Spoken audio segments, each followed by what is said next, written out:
Greetings, everyone. I am Richard Taylor, coming back with an update concerning two stories that we have been following for the past month and a half or so. One concerns Principal Wendy Waters of Spring Creek. A backstory on this situation. Probably, like I said, a month and a half ago, somebody sent me a screenshot of a post that Mrs. Waters made, and you can go back and watch the previous videos for the contents of that post. I shared the post in a few groups and on Facebook, and a couple of more people shared the post, and the post garnered a lot of attention. A lot of people thought that the contents of the post were offensive, uh, demeaning, degrading, and in other words, racist to some individuals. And so the post uh, was posted in Reddit as well, and I made a couple of videos about the post. And the post in Reddit, I think, got thousands of reviews and comments, and the videos got thousands of views and a lot of interaction. And somehow the news, I think it was CBS, got a hold of the story in which they came out and interviewed me concerning the contents and the attitudes of a lot of people concerning the post.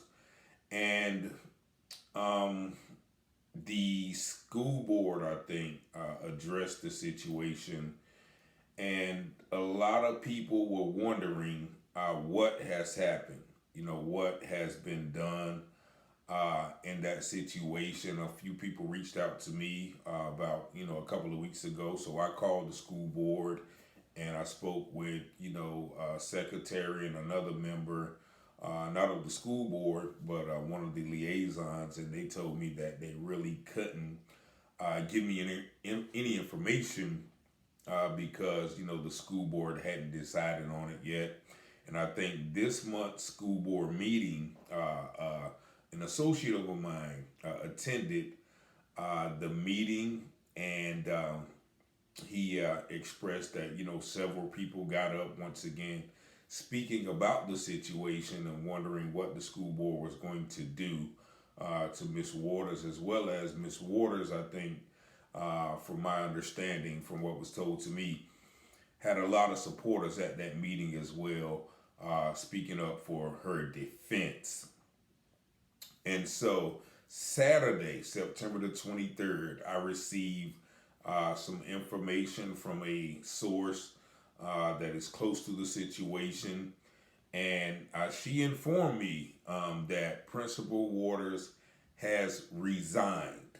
Um, and once again, this is from a source. I am not saying this, but I received information that Principal Waters has indeed resigned from her position at Spring Creek High School.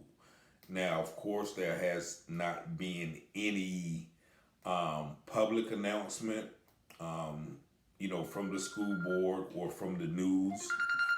Um, However, um, the person who told me of this resignation did say that her position is posted and open, I guess on the state or the school's website or whatever. But once again, there has not been anything formal mentioned about this. And I understand that's kind of usually how it go when, a person who is in that position makes, incurs the wrath or the ire of the community. And certain members of the community were calling for her job, for her to be fired or resigned. But I realized that the school board in their position, trying to save face, um, they're not going to make a big deal out of it publicly. Like even when the situation first occurred, the school board was kind of hush mouth with it. When I tried to inquire about what they were going to do about the situation. Once again, they were hush mouth with it. So a lot of times, sometimes they allow these situations to die down and not do anything about it, or if they do anything about it, they try to do it in a quiet manner. So once again, I have received information that Principal Waters indeed has resigned. Now, if this information is incorrect, please correct me. Once again, this is all alleged, I guess I would say speculation from the source and the information that I received from a confidential source. So I'm going to put that out there. And if it is not true, feel free to reach out to me directly, 919-587-7782. And, you can correct me, and I'm not above correction or reproof. And once again, in defense of Miss Waters, I spoke with Selwyn Jones, and who I plan on interviewing tomorrow. You guys can catch that live on YouTube and at the radio station. But he is the uncle of George Floyd, and many people don't know that George Floyd and his family originated from right here in this area. I think Selwyn said he grew up right off 111, and he actually told me that he grew up with Wendy Waters. And he expressed his sentiments about the situation, and he was adamant about the fact that she was not racist.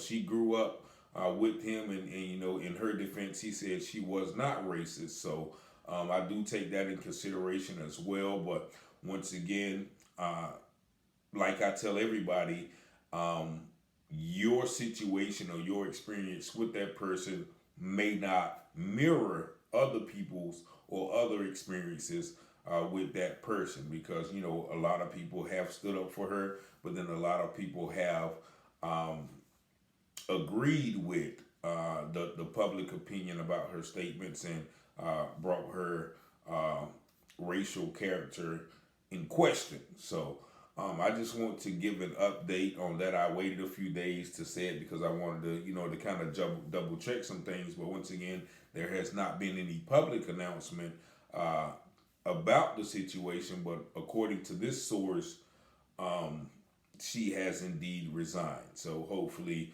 if that's the case, we'll get some clarification or some solidification of that being the case. Nevertheless, I do want to, people have been asking me about, whatever happened in that situation.